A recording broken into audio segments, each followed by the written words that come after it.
Adelante. Estimado señor presidente paisano, compañeras, compañeros.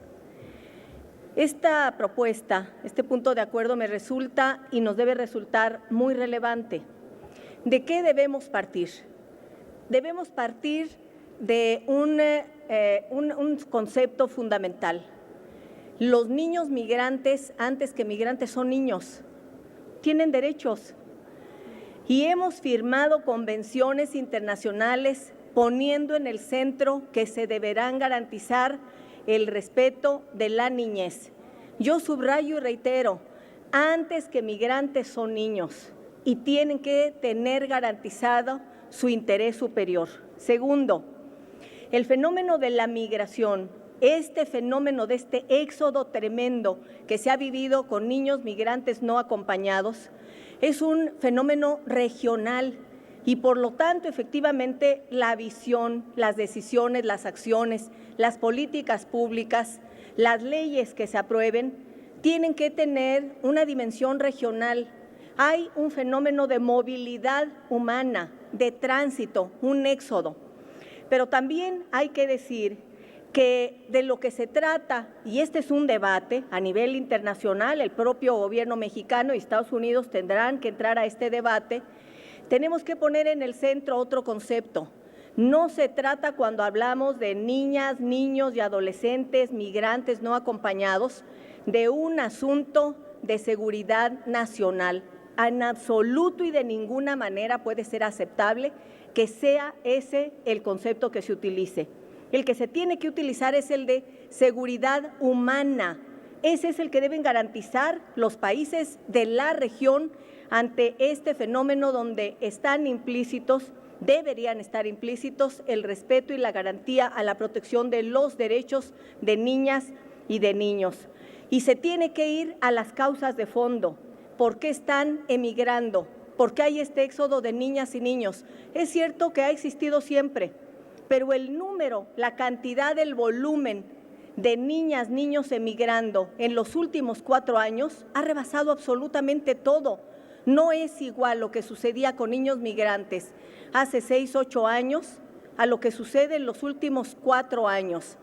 El fenómeno entonces tiene que revisarse y hay que revisar las causas.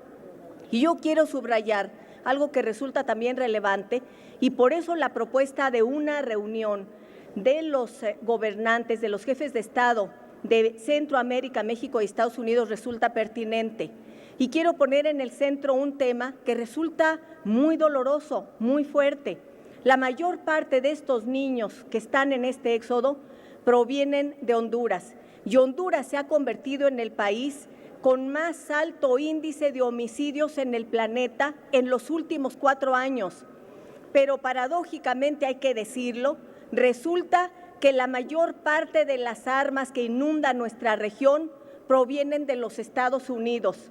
Son armas que han cruzado y han llegado a México y han llegado a Centroamérica. No solo, sino que yo deseo subrayar que resulta increíble e insoportable, inaceptable por supuesto, que el gobernador de Texas, Rick Perry, haya decidido que vaya la Guardia Nacional para actuar frente a los niños migrantes que llegan de Centroamérica, cuando el 50% de las armas que cruzan a México y a Centroamérica fueron vendidas en Texas.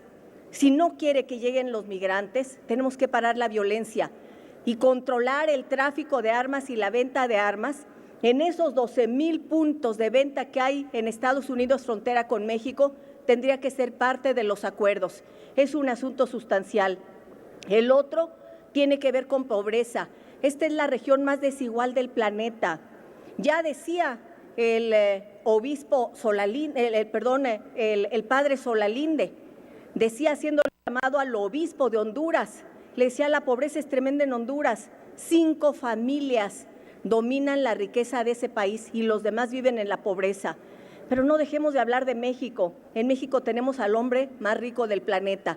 Y de este éxodo de cerca de 60,000 niños migrantes en Estados Unidos, una cuarta parte son mexicanos.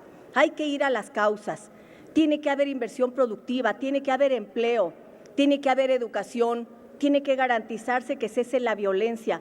Es solo atendiendo a las causas de fondo como esto se podrá enfrentar y se requieren políticas públicas con una visión regional, con responsabilidad compartida. Se requieren recursos, se requiere atender aquello que obliga a la migración. Bien lo dice Héctor Aguilar Camín, querer legislar en contra de la migración, o poner grupos y corporaciones y fuerzas armadas para querer detener la migración es como querer legislar contra la ley de gravedad. Mientras las causas existan, seguirá habiendo migración.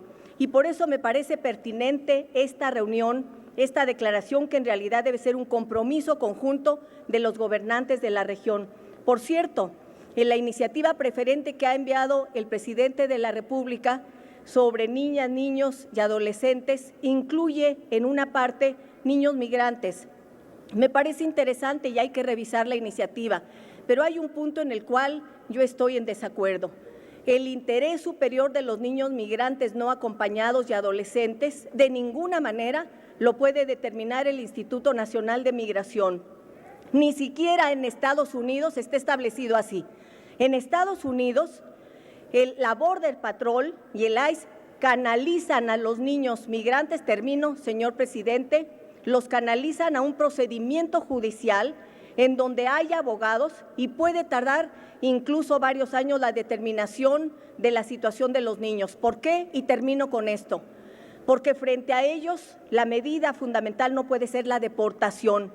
Si estamos hablando de violencia, deportar a los niños como medida principal es seguramente exponerlos a un daño muy grave, inclusive la posibilidad de la muerte. Esto es lo que ante niños que antes que migrantes son niños, no podemos, no debemos hacer, ni los gobiernos de la región, ni tampoco los congresos de la región, ni las sociedades de nuestros países. Estoy de acuerdo con la propuesta y, por supuesto, tenemos que enfrentarla con una visión de derechos humanos, de derechos de inversión productiva y de fin a las armas, al tráfico de armas que vienen desde los Estados Unidos y lastiman a nuestra región. Gracias, señor presidente. Gracias, compañeras, compañeros.